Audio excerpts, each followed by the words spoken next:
Welcome back to Emily Spins It. I'm Emily, and today I'm joined by IMMATERIAL. Hi, guys. Hello. So just introduce yourselves really quick. I'm Abby from IMMATERIAL. I use they, them pronouns. Okay. I'm Camille from IMMATERIAL. Use she, they. All right. So you guys are lifelong friends, right? You've been knowing each other a long time. Mm-hmm. It feels like it. Good God. When did you meet? Oh. We met in college. We've been many things. We've been colleagues. Mm-hmm. We've been friends. Mm-hmm. We've been Divorcees. Okay. Lovers, enemies. Yeah. All the Podcast tropes. guests. A podcast guest. Yeah, your newest and, role. And many more. We were co-workers in college. Okay. Freshman year, we worked for the University of Michigan Educational Theater Company. Yep. Where we did bystander intervention training with incoming freshmen. Yeah, you know those like orientations Yes. that they do where they like role play sexual assault or like getting drunk at a party. Like that's what we did. I was like, in we were those people. I was the person running the sound for those at Oh, Rutgers, so I am God. very So familiar. we could have met, yeah. Yes, Oh my yes. Oh my God, It absolutely. was So are you originally from Michigan, both of you? Actually, neither of us. No, I'm from Florida, but my family moved to Michigan in high school. I'm from Ohio. Okay. And I wanted to be different, so I didn't go to OSU. Well, no, because I'm from Jersey. I went to Rutgers, so I'm very familiar with the like There just you go go. where everybody Yeah, else no, goes. it's like, let me be a little avant-garde. Florida are you from? Jacksonville? Oh my god, I'm from Orlando. Hey. Hey. And I will never go back. Florida. No, so true. Like Floridians who escaped Florida, we are. And the Floridians who did not escape Florida, I'm like, I'm afraid. Yeah. Yep. Are y'all good? It's true. It's true. So you said that your music feels like debriefing after a night out with your messiest gay friends. That's us. so vivid and so easy to picture. That's felt. You make experimental dance pop, and you're inspired by electronic legends. Biggest, of course, is Sophie, which is where you get your name from the Sophie song Immaterial. Yes.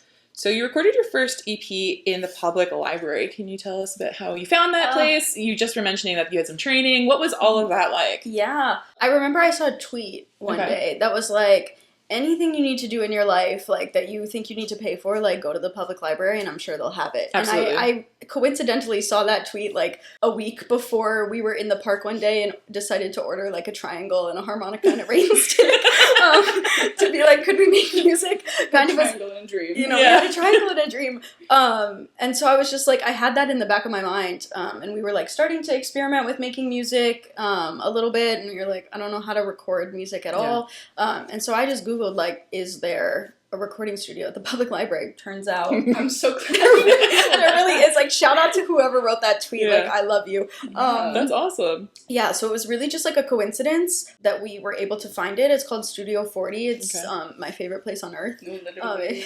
And we went to like an orientation because you have to take like audio engineering courses so that you know how to use the equipment.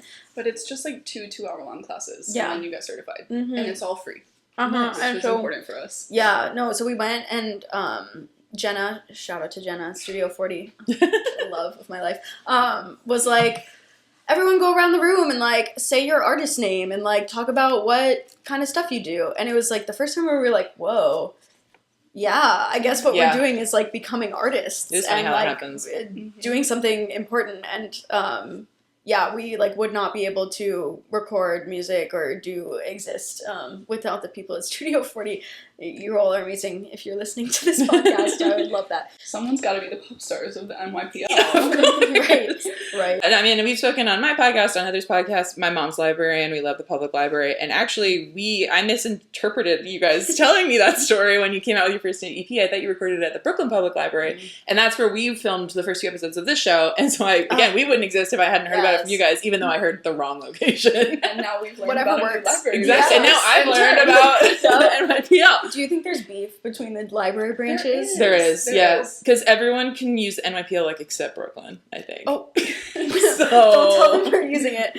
Oh, no, like, they're the only, like, branches that don't share catalogs.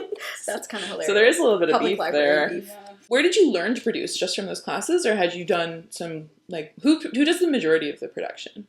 I think this is something special about us is that we do both. Okay, We have a great. pretty I just equal, wasn't sure who to give that question to. Yeah, no, we do, like, I do instruments and Camille does vocals. Oh, all right. Generally, so we both sing and we record, and we learned everything just by doing it badly until eventually it was less bad. Yeah. The Studio 40 at the public library was a big part of that, like their classes. Camille took a class. Yeah. Oh, yeah. I got a master's degree. Barf. Same. Tell me about it. That had got a master's degree. Barf. That had nothing to do with music, but like for my last semester, it was like I had one more class I could take, and they were like, you can just do whatever. And so I took like a music production class. So got like a little bit of more formalized, but like we were really. Country girls, you could Make say. do. Yeah, we were making do in a big way. Like we recorded our first vocals at Studio 40, and then after that, we're like, I wonder how you like put vocals into a song. Like I wonder how you like produce vocals for a song. I have no idea. And so like watched one YouTube video and just kind of like figured it out. One of our previous guests he learned how to sing watching YouTube. Like, wow. Yeah. YouTube University. Honestly. Our 3 interns are all grad students at NYU though. They're all getting their master's degree. Okay, what program are you guys in? Music business. All of it. Okay, cool. I'm in Steinhardt for my PhD for psychology. Oh, Whoa. my God, you're getting a PhD? Yeah. I am What slowly the- but surely. They educated. I said it on a podcast, and now I have to finish it. That is how I live my life as well. I tell one It'll person. be doctor of material. Yes. Dr. Amateur Material. Yeah. That's what we're so working That'll for. be in the email signature. Yeah. Where were you guys at Michigan? Because I also went there. Oh, really? I did public policy. I did psychology, Oh, Wait, in low key. regular psych or applied psych? regular. Okay, I got my master's in regular psych, and now I'm doing my PhD in applied. That's so cool. But at I Michigan, you minored did in psych? psych. Oh, at Michigan. Yeah. I thought you meant at NYU. No, I did no. psychology also at Michigan. Whoa, Oh, when no did way. you graduate? I May. Oh, wow. Congrats. Yeah, they're babies. Yeah. We're like, did you go to our bystander intervention treatment? So last night, yeah. Last round try. So last Oh, year, but still. Yes, but still quite recent. So Yeah. congrats. Yeah. We're still celebrating. Yeah. So have you learned any new techniques since your first EP that you're excited to bring to the second one? Yes. In short, yes. Next question. No. Oh, okay. No. Just I mean- kidding. Just kidding. Would you like to? Yeah. Because no, there's a marked difference when you listen to it. Yes, Yeah. no, totally. Thank you. Every song Yeah. we listen to, every song we release, we're like, wow, that last one was Garbo, and every song we release, No, we're it's like, not this is the best song Garbo. ever. It's just you can tell that you've grown as producers. Yes. No, like every song is so dear to us and was important, and you can tell like the skills that we learned in each Mhm. song. We're like, oh, this is when we learned how to pitch bend, like instruments. This is how we learned. To this form is and when I shift learned. things. Yeah, what compression is, which is crazy. Yeah. I didn't even know that years ago when I we still got started. don't. Figure it out. But this EP, so our debut EP was the Right Thing EP, Mhm. and this one is called Being Feeling, and it is a huge step forward for us as producers. It's more dancey, clubby, it's more experimental. The vocals, we use a lot of form and shifting. Form and shifting things, like new techniques, tremolo. There's a lot of tremolo for the music producers out there. It's really exciting. Like we learn the best by like doing Sure. and giving ourselves a deadline. Like a lot of people I feel like can just like slowly grow skills and then they're like, I'll release music when I'm ready. But for us, it's like we need to make new things and like I'm the same force way. ourselves to sit Yeah. down and like, what if this song came out next month? Like, can we finish it in 2 weeks? And like that is the way that we work the best. And so like every new song, I feel like we learn a lot. And this EP, like we couldn't have made this music a year ago, 2 years ago. Like we just did not have the skills. And so it's really exciting that now we can like make the music that we like to listen to and that like represents us a little bit more. It's really cool. Yeah, it sounds, like I said, you can tell that you've grown as producer. And the first one is also really good. I just meant more like Thank you. the quality of the producing has definitely improved. Yeah. I love that though, because that's how we were with the podcast. Like I literally, Yeah. Yeah. I happen to know somebody that manages podcasters. Yeah. So I was like, hey, how do you upload a podcast? Is it through, like, Yes, we use Orchard yeah. for our label? I'm like, obviously we don't use that. Like, so I literally taught myself in like a week or Yeah. less, like Yeah. how to edit it, how to do all of this stuff. Then taught Emily, Mhm. and then now here we are. But Yeah. I very much relate to that. I think that's so Yeah, cool. and It's I'm the a- country girl mentality. Yes, it's like you just figure it out. Like if you have a can-do attitude, like what do you A little Dwayne the Rock Johnson energy? Dwayne The Rock Johnson has a can-do attitude where he just he sets his mind to something and he does it. he's Yep. a multi-hyphenate. Yeah. You know what? That's We're channeling him at every moment we can. Basically, our biggest Goals. inspiration being collaboration. Yeah. Collaborator, Dwayne The Rock. every time I wear a black turtleneck in the winter. I Yeah. Yes. cannot Yeah. wear a With the little necklace. chain. Yeah. Yeah. I can't wear it because I'm like I look like doing the wrong. Yeah. Yeah, It was like we should be so lucky, you And know. on, You know honestly. what? Maybe I will. Yeah, maybe lean into that. Yeah, True. But I love that attitude, like the country girl can't do attitude, because otherwise being a perfectionist will just kill you. Like, you can sit on stuff forever. Yeah. Well, it's also the 10,000 hours. We talk about that a lot in our podcast. It's like, yes, it's not going to be like perfect the first time, but I think that's cool and it shows growth either as a podcaster or an artist. Yeah. And you just show your evolution, basically. I think it's awesome. It's really cool, and it's cool to like see that as well as like, okay, what topics are we covering in our songs? Like, how does that change? How does that like reflect how we're changing? But also just like, it's fun to listen to our older songs and be like, we did that kind of recently where we listened to the entire Right Thing EP and we were texting about it, and I was like, oh my god, like these vocal layers, like I would have handled that totally differently now. But that's so cool. Like it's cool to look back and be like, we were working with what we had and like the skills that we had, and now we would do things differently, but like the old music is still good. Like it still holds up. I think that's a great hallmark of growth too, is like you should look back and be like, oh, I wouldn't have done that now. Like, but that means you are learning and you're continuing. Yeah, it's exciting. Yeah, I agree. Okay, so what artists or maybe specific songs had the biggest impact on you growing up? Probably Happy Birthday. Yeah, like the ABCs. Okay, sure. Yeah, really foundational building blocks in terms of music. Totally. Favorite song. Yeah. Miley Cyrus, I feel like was really she's come up multiple times in this question, like, by the way. You interview gay people who were born in like the 90s, and it's like, well, there we go. Like, you know, many an evening in the family computer room watching her doing like Party in the USA at the VMAs. Where she does on the polls. It's like, oh, okay, cool. That was interesting to think about later. I'm just gonna file that away. Miley Cyrus, Lady Gaga, Kesha. I feel like you can feel like we are Kesha children. Oh yeah, you can feel that influence in our music. Are you fans of drag at all? You know, Bob the drag queen. Yes. And he said, oh my god, when he cried about Kesha. The only person he's ever cried for was Blow at a Kesha concert. But like, I know that he's like, I do not play about Kesha, and then he just started sobbing. It's like, yes, no, like I've never been a barb, I've never been a beehive, but I've been an animal. Did you see Kesha tweeted at him and was like, you could have a free ticket to any show forever? No, I didn't see that. That's amazing. Awesome. Oh my god, no, like we love Kesha. Yeah, I like so Kesha much. I mean, who among us has not cried at a Kesha concert? Right. Like anyone? I remember it was like the first burn CD I got from a friend in college or in high school for my birthday. Was he burned me the first Kesha album and gave it to me. Yeah, that's a great friend. That's he has great taste. But yeah, she's excellent. Okay, so what is the first show you remember attending?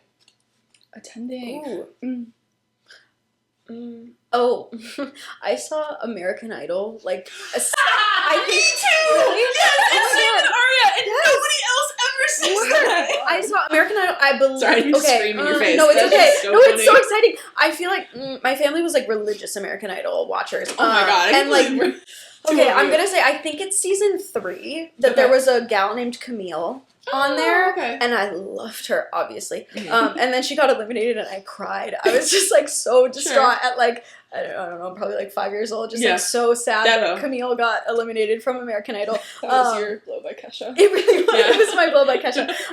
And so like I went to the tour that season, and I got to see her because she made it into like the top whatever that like you need to do to tour. 10 or 20, So that, and I saw the High School Musical tour. Nice. Was that Drew Seeley, right? Yes, it was Drew Seeley, but I had my binoculars and I was just like locked in on Ashley Tisdale. Like, well, that's true. Sharpay. Yes, I did. I did bring binoculars. Those were like my first concert I cannot believe there's 2 American Idol. That is crazy. I didn't know that was the thing. I had never heard of the American Idol tour. Yeah. Just, It was like the top 8 or something. Like, if you made it that far, you like got to go on tour, and it was the best thing ever. It's all like covers, right? So like anyone can go. And it's like whatever. Like I went the year Carrie Underwood won. And then one other year, but I don't remember. Multiple. Yeah, it was my grandfather was really into it, so he would bring all his grandkids like a couple years in a row. Yeah, it was a lot of fun. How about you? Okay, not the first, but a formative one was Owl City. Oh my god! I was the Owl City's biggest and maybe only stan in like the late. No, that's not true. That's not true. But which is just to say, go I hard for Owl City. You would not believe your eyes. And I did not believe my eyes, and I still don't to this day. When I was 13, my birthday present was an Owl City concert, and I went Sure. with like the other two alt-gay kids, and Yeah. oh, what a time we had. Oh, what a time, what a joy. We recorded our podcast about songs last week, and one of my notes was "Fireflies is one of the best songs that has ever been written. I will die on this hill." That was the note. It's kind of true. I could see it being the thing. formative I to feel like you could hear the Owl City influence. Yeah, I was actually gonna say I could kind of see it. Yeah, Yeah. like the electronic and auto-tune-y, like like robotized instruments. We're kind of Owl City children. Yeah, Owl Kesha City. and Owl City. Like, not know. something. Yeah. That's so funny. When did you decide music was your path? 2023 is when Okay. we discovered the library and the studio, and truly, like, it's completely free. Every part of it is free, and we would not be able to rent studio space and exist as artists without that. So that really gave us the path, like the means to do it. But I have an a cappella past. Khalil has a Broadway past. I do have a Broadway. We have embarrassing. No, I love that. We have embarrassing humble music roots. related roots. Well, Yeah, we it's like did educational theater. theater company and then Yeah. a cappella and theater. Like, oof, Yeah. oh boy, and we end was up here. Yeah, but like always have loved like listening to music and like enjoying pop culture and like the big moments and stuff, and like finding out through making music together that like we have something to say and we have like an artistic identity. It's pretty fun, and so like I feel like 2023 was really when we started to be like, whoa, this is a thing we could do. I love that. So you mentioned your EP. How's that going? What's going on with that? Being feeling, it's great. Okay. So like It's basically being great, it's feeling good. great. Yeah. Yeah, being That's feeling. good. Write that down. It's on camera. Someone forever should now. call that. Yeah, put that on a podcast. Oh my God. That's a great idea. Immortalize it.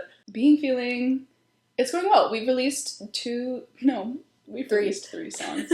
We've released 3 songs from the Being Feeling EP, and in its entirety, it's 9 songs. Okay. So we will be continuing to release upcoming singles every month or so until we release the full EP in September. Okay. We went on a little like retreat Yeah. to LA a couple months ago at this point. And really like the creative energy was there. It was in the air. You can't take public transportation in LA, but you can write great music. I don't tell you that.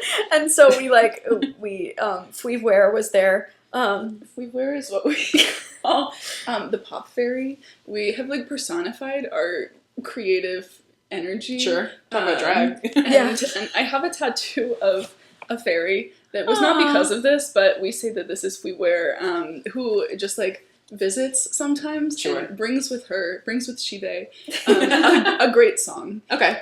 And sometimes we try to channel Fweeware and she doesn't pick up the phone. How do you spell this fairy? So it's thinking for me for editing later. I put captions in. FWEVUAIRE. Fweeware. And is this like a name from something? No, it or- was born out of like we had this calendar and we would write like the months in like the most insane ways that we could think of every month, and like Fweeware was February. Obviously. Yeah, it started simple as like February. And then it just Fweeware. spiraled, but all this to say, the EP is quite good. So all this to say, Fweeware has like a timeshare in Los Angeles, California. And she visited us, and we were able to like crack the production on a couple of different songs that we were like still kind of working with, and so now it's just a matter of like finishing everything, which is gonna happen. Well, and in the like summary you sent me, you said you were trying to have every song take you through like a journey of a night out. Is that correct? So can you like maybe chat us through that? Absolutely. So the EP, like maybe talk a little bit about like what it is. So there's Fweeware is amazing. Don't get me wrong, but like what is sidetracked EP? about it, like the personification of our creative energy. But like what's happening? We're saying So the Being Feeling EP, we describe the genre as like dissociative dance music, Right. Which spans like influences of funk and disco and house, electronic pop, whatever. And it does kind of take you through the course of like a night out at the club. So the first song, Clockwork, is like getting ready, like strutting down the street, taking the train, going to the club. And then it kind of like takes you to the dance floor, running around in the street, going to a new bar, getting a frozen lychee margarita outside and dancing. True story, yeah, shout out Elsewhere. Takes you to like the club bathroom where you have like steamy moments and also like those moments where you look at yourself in the mirror and you're like, who am I? You go death in the club bathroom. Yeah. But then like you go back out onto the dance floor and you just like put your sunglasses on and you vibe, and then you leave the club and you walk home. And so like every song kind of like represents a feeling that you get when you're out at the club. Or being. Yeah, or a being. We just categorize them as being or feeling. True. Yeah. Like as either a large part of the EP is dealing with like dissociation and duality and suppressing or not being able to control parts of yourself and things that you're feeling and experiencing. So the songs either like express feelings or sit more as like being, like a state of being, or like losing yourself in the dance music versus like thinking about your thoughts and those good and bad thoughts. A lot of duality. So you mentioned Clockwork. That's the first track we're going to play today. Do you want to maybe take us through the inspiration behind that, or some of the how you made it, how you came up with it? Yeah. Oh, this is great. So this song, we made like different sections of the song, and we were kind of like struggling to figure out how to order them, like what the best flow would be, and then we decided that this song is The Wizard of Oz. And so what we did was we assigned... You guys are really good at like, visual metaphors. It's really helpful. We assigned each section of the song to like a character in The Wizard of Oz. Okay. And then we placed them throughout the song. We ordered them in like the order that they appear in the movie. And so the production, like not really the lyrics or the subject matter as much, but like the lyrics sort of the production like follows the story of The Wizard of Oz, low-key. I don't know like how best to describe that. Yeah, I don't know if anyone aside from us would ever listen to this song and think that like, oh, they're the Munchkins. It's just for you. That's all right. It is like there's little voices that go sit back, watch it in, like, and those are the Munchkins. And there's like a floaty, like reverby, ethereal vocal that's Glinda. There's like the Isn't It Cinematic. The chorus is the Wicked Witch. So it's like you can. Well, now that we know, you can listen to the trend here. Yeah. All right, cool. Well, let's play that right now. Tend to break hearts, I tend to change course, I tend to pretend that my tendency isn't to play an ace of hearts with a heart of chords. Isn't it cinematic how these things always end up tragic? You haven't seen my worst. Sit back, watch it in like. So cinematic how these things all end up tragic. You ain't seen my worst. Sit back, watch it and like.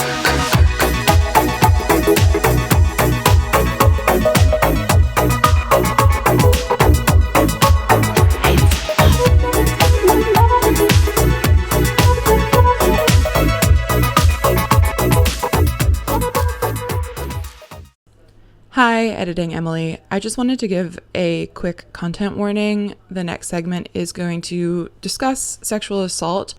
If that's not for you, I completely understand. Please fast forward to 26:30. Thanks, see you there. We are back. So the second song you brought for us today is a little bit more serious. It's called Is It Over Now? If you want to maybe take us through that one as well. Yeah, so Is It Over Now is our next single. It's coming out May 31st. Probably out by the time. No, so this is coming out in June, so it will have just come out. Just released. Is It Over Now is our most recent single then, and I've always said that. It is a pivot for us in terms of the topics and the production style in a way. We released it, let me get serious for a second. We released it on May 31st because that is the 1-year anniversary of a rape I experienced last year. And the song consists of, the lyrics are snippets from my journal entries in the weeks and months following that. So it's very raw. It's mostly questions, like questions that I ask myself that range from like, why did he do it? Am I repaying some sort of karmic debt? To like, why do I have to reclaim something that was mine the whole time? Like just kind of existential questions. And then there's one verse that is not questions, and I suppose we'll listen to that. But the last question that's asked is, if I could turn back time on Friday night one more time, what would I say? What could I say? And the song just takes you through the journey of, like, how do you answer that question? Is there an answer to that question or any of these questions? And kind of just explodes in your feelings at the end. This is the last song on the EP, so we end on kind of a wild note. But yeah, it's unresolved in a way that when you go through something hard, you're not going to be okay for a while. It's not going to be over for a while. So that's where this takes us. Well, thank you for sharing that with us. We're going to take a listen to that now. If I could turn back time on Friday night one more time, what would I say? What could I say? What could I say? Nothing. I'd say nothing. No, there's nothing I can say to prepare you for what's ahead. Nothing. Think I'd say sweet dreams, my love. You'll be dressed for what waits above.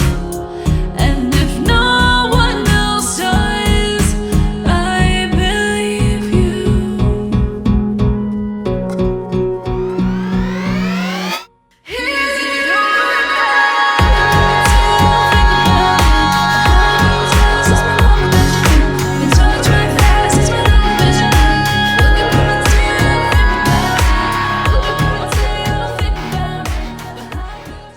Welcome back. You okay? Yeah. So that's the All song. right. So anyway, all is well. So what is your songwriting process like? Like, was that therapeutic for you to write that?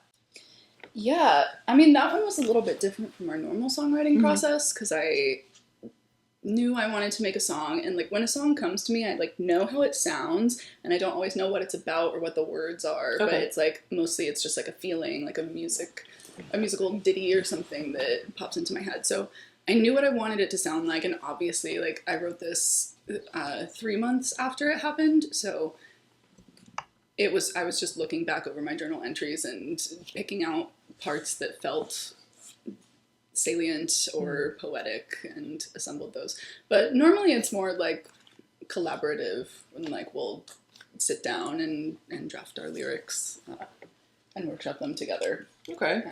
Do you tend to pull from real experiences, or is it more just like from a character? Okay. Yeah, it's like I feel like one of the parts of Immaterial that, like, I'm proudest of is that, like, we do everything, and so that's like songwriting or production, mixing, mastering, doing, like, the engineering at Studio 40, like, and being messy ourselves so that we have something to write about. But, like, all our, like, our feelings and emotions and analysis of ourselves, like, get embedded into every single aspect of the song-making process. And so every song is, like, very deeply personal, and, like, you know, some are very sad and some are very silly and toxic and funny, and, you know, it just kind of, like, runs the gamut, but they're all, you know, very, like, core to us and, like, the things that we have experienced together and separately. What has been your most memorable onstage experience?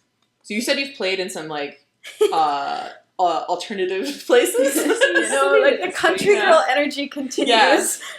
Very underground. Very underground. Unconventional. Such as the Apple Store on Fifth Ave. Yeah, sure. It's an underground venue. No one's ever been there. No, right. And if you're listening to this on Spotify, don't worry about it. If you're listening to this on Apple Music, sponsor us. We performed at the Apple Store on Fifth Ave as part of a Studio 40 organized showcase. Oh, that's actually awesome. Yeah, it was like Studio 40X today at Apple. It was awesome. That's such a cool like networking resource. Yeah, no, it's awesome. Okay. Like, we need some pop stars at the Apple Store stat, and we said we're free that day. You said perfect. We said sure. Just let me know. Our song Clockwork, we perform with these fans, which we loudly clack because there are fan clack sounds in the song also. Yeah. And there's a call and response where we shout clock and we make everyone shout work. So that was really fun and memorable, making the Apple Store shout, work! Yeah. And they did. Like, anyone here to buy an iPhone? Work! We also performed... Anyone in Taurus who has no idea what's going on? Work! Literally. It's so funny. We also performed at a comedy open mic. Yep. Kind of on accident. We went to an open mic how it that goes. we assumed would be a music one. And it was a bunch of, like, old, middle-aged comedians that we then called old. And Good. they referenced in every other set after that. Good. They were like, oh, so the two lesbians, like, think we're old. It's like, yeah, Yes. you are. We simply said we didn't expect to perform our song about lesbian heartbreak to a room full of middle-aged men. And they took... Because why would They you? took great offense to They that. took that seriously. Good. And I took that personally. Look inwards. So some avant-garde. We're trying to channel like Lady Gaga, like giving it her all in the Walmart parking lot.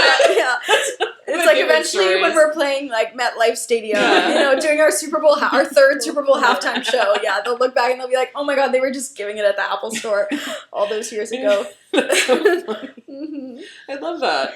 How have you guys been cultivating your fan base?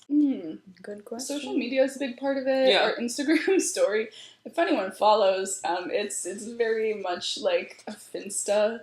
Okay. Like, we just kind of treat it like a diary. Like You do just we're post like a- stuff on there, yeah. We post stuff. Everyone knows way too much about me. Yeah, our family members are blocked from viewing the story. Yeah. Sometimes you have to. Yeah, free ourselves. Yes. And TikTok, just like connecting with people in real ways. Like, we post, our music feels like you're watching someone's close friend story on Instagram. Yeah. So that's also how our social media online presence is.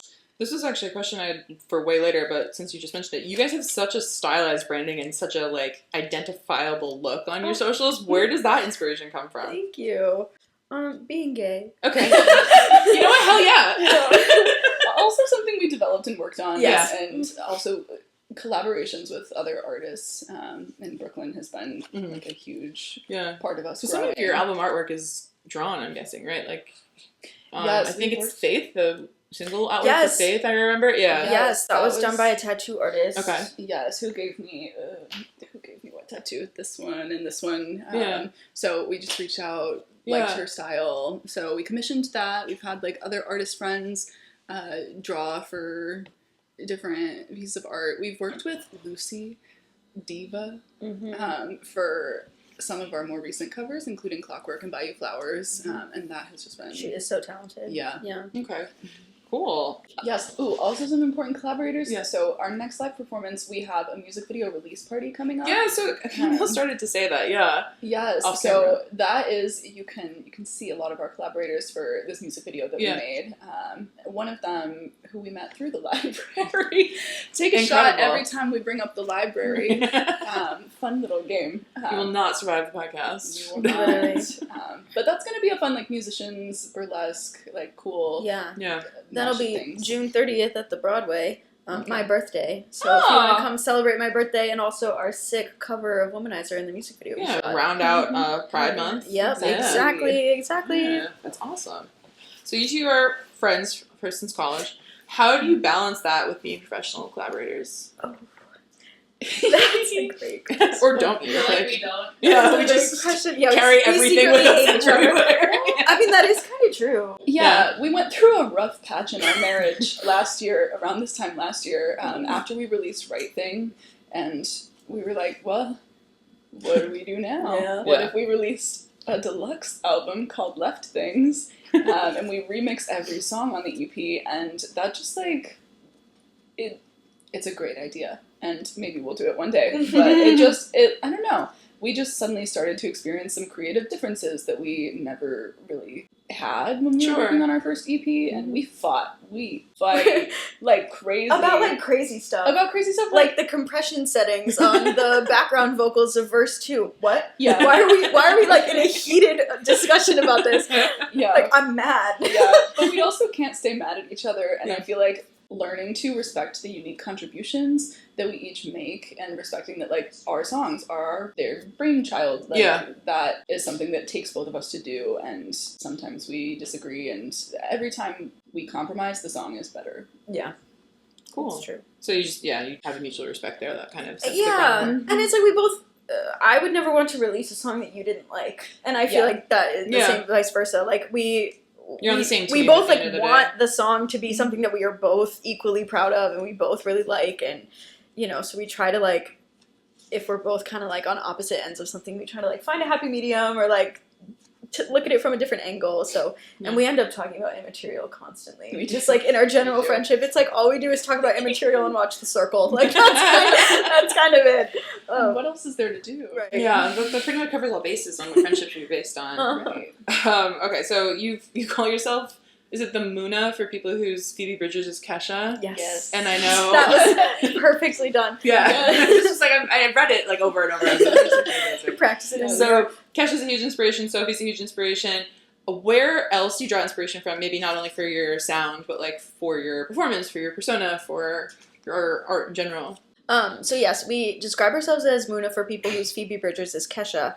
And that like what that means to us, I guess, is like if you are the kind of person who when you get sad, you like to, drink some wine, maybe cry, maybe sit introspectively, meditate on your feelings, you'll probably really like the band Muna. We also love the band Muna, but that's something else. But like if you're the kind of person who gets sad and wants to go to the club, we're kind of the band you would like.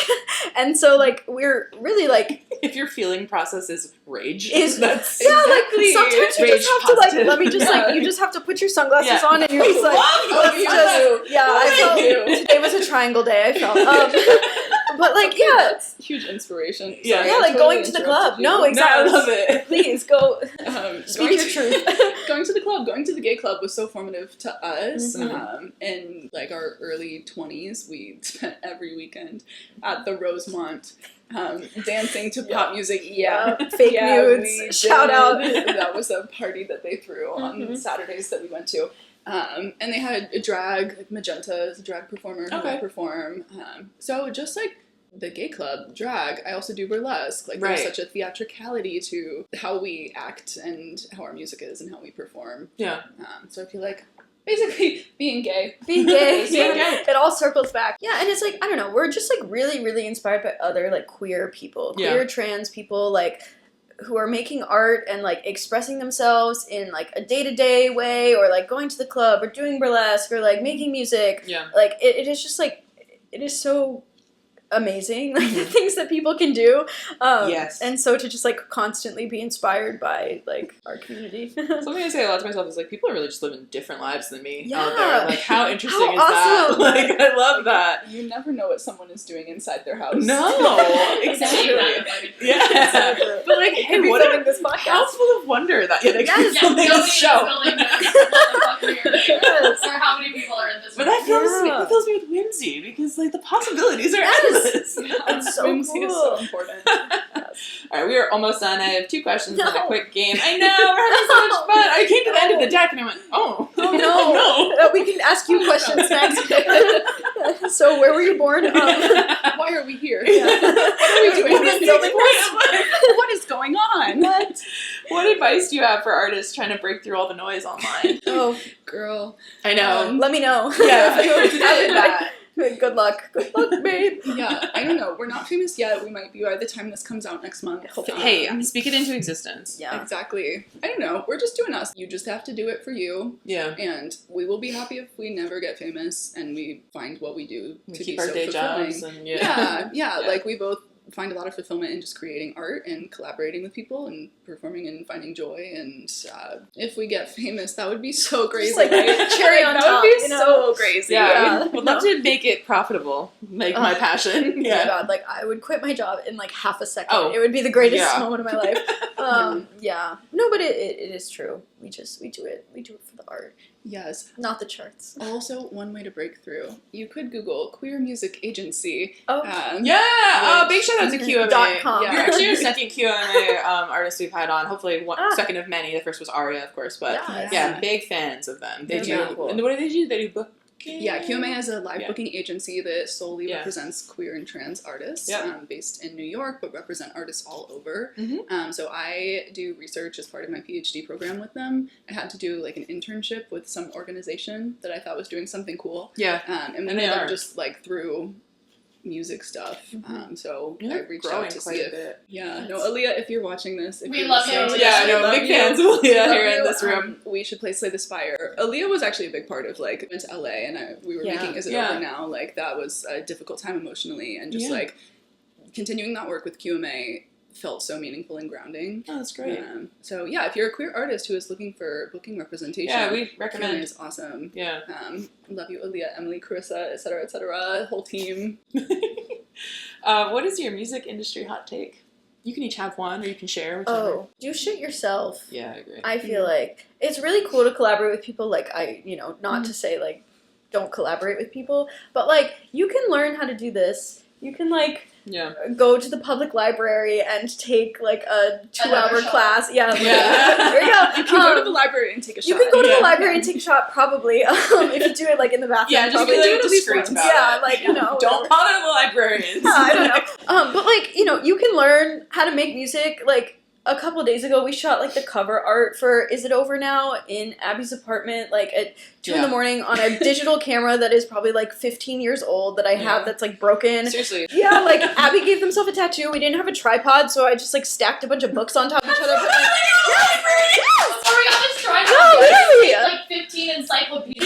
girls, Exactly. Okay, having 15 encyclopedias. Yeah, flex. okay, Oh, okay, now educated. I was at the library. We do not own 15 That's so funny. But yeah, like literally, like you can do shit yourself. Like, and you should know how. Like, it's, like you said, it's great to have a team. Like, it's the motto of Not Dead Yet. Our owner, our founder. Your motto is "Do it yourself does not mean do it alone," which is obviously true. But you should know how, not only for yourself, but so then if you need to flip the roles and you're collaborating with someone else, now you have a skill set to help them in something else. As and well. it's so satisfying. Like, it's so I feel like, satisfying. especially like I don't know, in the age of AI, like it's so satisfying to make something yourself and to like struggle and learn new things, and like you can look at it and be like, this is something I made. Like this is like a song that didn't exist before, and like we made it. That's so cool. Like so, that's I my also hot say take. as a manager is like when people get management too early, Yeah. I'm like, you don't know like half of these things that an artist is supposed to know. Like yes, once you get huge and you have a team that can do everything, fine. But then even knowing like, oh, this is what press is supposed to look like. This is what production is supposed to look like. Like that is so important. I really applaud both of you for doing the ins and outs of everything. Same with labels. A label should be end stage. You shouldn't get a record label until you truly cannot do it yourself. Yeah. Yes. Shout out DistroKid. Love DistroKid. They're figuring it out for us. No, and listen, while labels are just sending us offers left and right, Yeah. we're just like Right. constantly Like, batting no, away. stop. We're like, stop that. No, like Stop. we shouldn't. We're dedicated to being independent. Right, like we shouldn't do the Super Bowl halftime show until we have at least 2 EPs out. Like, guys, it's too stop. early. Like Beyonce, like put the phone down. Like we'll do it later. You know, Beyonce, if you're watching, Pick the phone up. I would love to collaborate at any. I would happily love to meet you. Be in your presence. Anyways, that's not what we're talking about. Hot takes. No, I like that. I like the do it yourself, don't do it alone. That's really good. We're making a shirt. I'll send you one. It's the only shirt I'll ever wear again. I won't Next even episode, shower. we're gonna wear it. Yeah. When we're back on the podcast. Hey, next promo cycle for your next episode. We'll get you again. You know, we're always. Anyways, I keep. And that's so rude, first of all. I know, I'm I'm gonna sorry. see myself out. I'm sorry. Yeah, we're breaking Immaterial is over. This is the last appearance of Immaterial. This is like found footage. First and last podcast appearance. Like, is it over now? Like, Immaterial is. Yeah. Immaterial is. No, do it yourself. Like, literally, I gave myself a tattoo, and Camille took a picture, and I'm not a tattoo artist either. I just have a tattoo gun and a moxie and a dream.